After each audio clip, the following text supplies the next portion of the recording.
হাসিনার পরামর্শে মমতা ব্যানার্জিকে পরাজিত করে শুভেন্দু ওখানে মুখ্যমন্ত্রী হচ্ছে। পশ্চিমবঙ্গে নির্বাচন হয়েছে এবং পত্র পত্রিকায় বিভিন্ন জায়গায় দেখলাম বাংলাদেশে যে ইঞ্জিনিয়ারিং হয়েছে সে শিক্ষা হাসিনা ওখানে মোদীকেও দীক্ষিত করেছে। হাসিনার পরামর্শে মমতা ব্যানার্জিকে পরাজিত করে শুভেন্দু ওখানে মুখ্যমন্ত্রী হচ্ছে। তিনি মুখ্যমন্ত্রী হওয়ার আগে যে বক্তব্যগুলি দিয়েছেন এগুলো অত্যন্ত আপত্তিকর এবং আমাদের জন্য অপমানকর এবং গ্রহণযোগ্য নয়।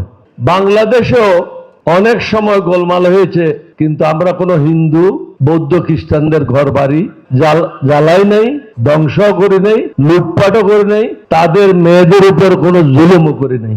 আপনারা নিশ্চয়ই দেখেছেন গত 48 ঘন্টা বা 72 ঘন্টায় 360টির উপরে মুসলমানদের ঘর দোকান ঘর লুটপাট করেছে, মসজিদ ভেঙে দিয়েছে।